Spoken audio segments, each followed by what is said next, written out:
Good morning, dear students. Today we are going to start or discuss the remaining part of the poem Cherry Tree. In the last video, we have gone through the first part of the poem with its analysis. Now we will discuss the second part of the poem. In the first part of the poem, that is of Cherry Tree by Ruskin Bond, we have discussed the action of our poet to seed a to seed a plant of a cherry tree. Later on, the hurdles which were all faced by cherry tree. It was the struggle for survival of a cherry tree. These are all parts that we have discussed, or the conflict of a cherry tree with the nature, with the man-made atmosphere. Later on, we'll discuss the second part. First, I will read the poem and then I will explain the lines. I went away next year. Okay, I could only wait as one who watched wandering while time and the rain made a miracle from green growing pain. These are all three lines about the cherry tree, where poet had discussed his uh, own experience of observing a growth of a cherry tree. He was the cause where he planted or where he seeded a seed of cherry tree into the ground, and later on he was observing the growth of a cherry tree, and which that experience he was penned into the form of a poem that we are going to study, that is cherry tree. Here poet said or says, I could only wait as one. The poet could not do but wait, because it was the part of nature where poet could not do anything, and he has to watch the tree while time means seasons were coming and going, and plant was ready to face all the problems created by different seasons. Here the rain played their the different seasons played their different role that we have gone through. Due to because of heavy summer it was dried, a monsoon, due to because of heavy monsoon it was got damaged. So these are all the roles of seasons where time was passing, and the rain played their roles to help it grow. So these are some positive points of nature also. Due to because of the rain season, made its grow it made itself grow out of all the hurdles. So the plant was growing almost, it was miraculously, and it was too stubborn to give up. That plant was very strong, and he had desire, that is strong desire for the survival. So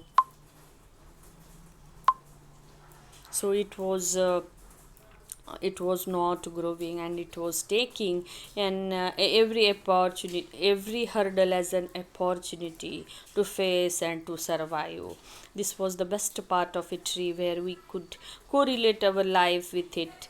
So we also face some problems, and we should have such stamina or such stubbornness to face the hurdles of life, so we can live our life very happily and successfully.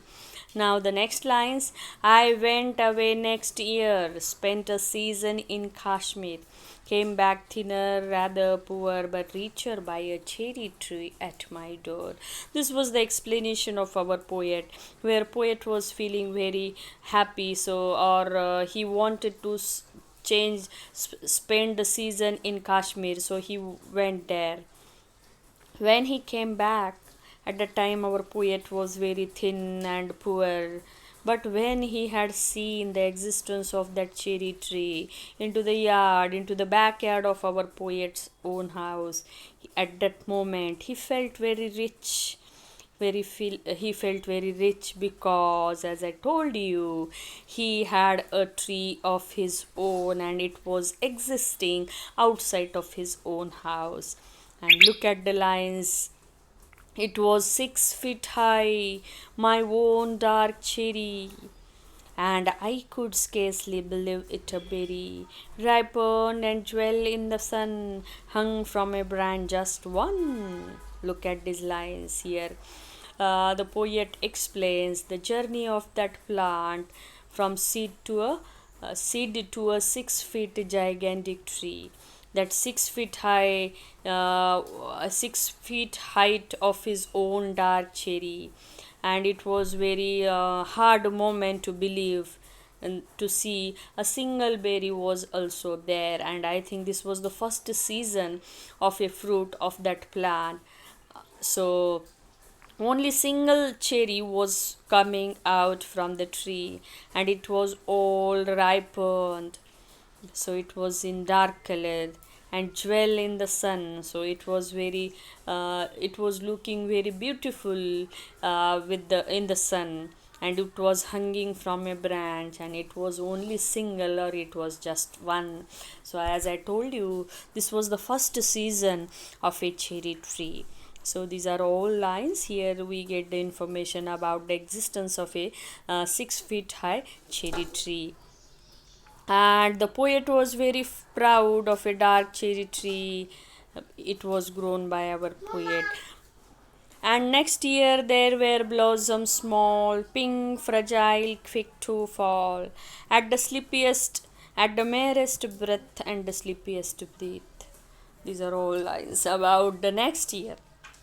When the poet 1 year had gone, the next year the poet had seen that the tree was full of little flowers, and they were in pink color, and they were very weak because they are all ripened, and they were ready to fall at the slightest breath of the lightest breeze. In that way, my dear students, the plant was now grown up. It was laden with beautiful flowers and beautiful cherries, and they were all ripened. And this was the proud moment of that cherry tree as well as our poet, because it was the single creation of our poet that transformed into a big success. So, my dear students, he was very happy, um, and now he was